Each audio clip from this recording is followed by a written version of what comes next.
Good evening, and thank you for joining us. Thank you so much for volunteering to be a very important and crucial part of the Citizens Initiative petition drive for Axe My Tax. One of the most important things that happens in this drive is you getting signatures of citizens that really care. Because this is a legal document, please understand that it's very important for you to witness each signature. You really do not want to leave your petition laying around just for anybody to sign, because the chances of errors are very high when that happens.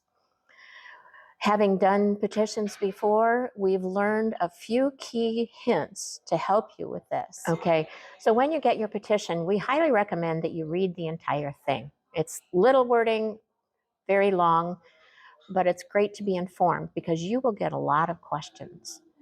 There may be people that want to read the whole thing. One important thing that you do not want to do is separate the back from the front.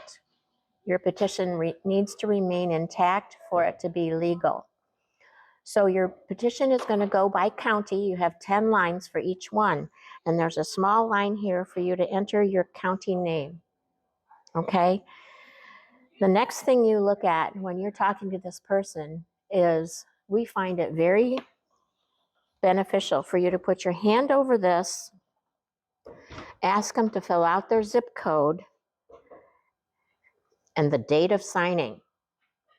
The reason we do this is because when you go through this entire line without a break, chances are very high when the person gets to the end of this, they're going to enter their birth date, which invalidates the entire line. Okay? Another place for them to go next is this. This is city or township in which you vote. Ideally, it would be township, and you may need to look it up if you're not sure. There are websites available to tell you. It's also on your voter's card.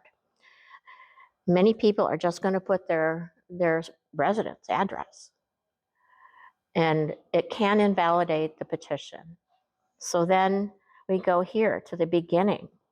Your signature as they write it on their driver's license. And then print your name as it's printed on the driver's license.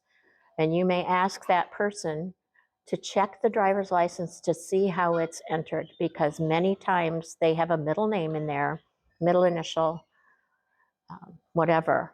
And some people may be very surprised. So if you go through these steps, start here, get the township, the zip code, and the date of signing, and then start with their signature.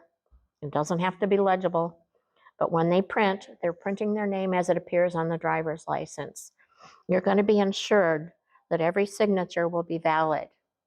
If there is a mistake, what you will do, take your black pen and put one single line all the way across, and then drop down to the next line and start over.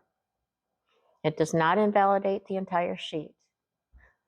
So when you get done, and when you have a full sheet, you're going to go down here, and they're going to ask you for your signature. You are the circulator. You are the person that's going to attest to you that you witnessed every one of these signatures. They're going to ask you to print your name, and I would highly recommend that you print your name the way it is on the driver's license. And then it's your complete residence, your city or township in which you vote. And the bottom one is usually just if you are not a resident of Michigan. So 9 times out of 10, this bottom line is not going to be filled in. And I would caution you against anybody filling that in, because it can cause problems when it gets to the Board of Circulators. Another hint for you as a circulator is Hefty makes a 2.5-gallon Ziploc bag that these petitions fit in perfectly. You can go to Staples and get yourself a legal size clipboard, and you're in business.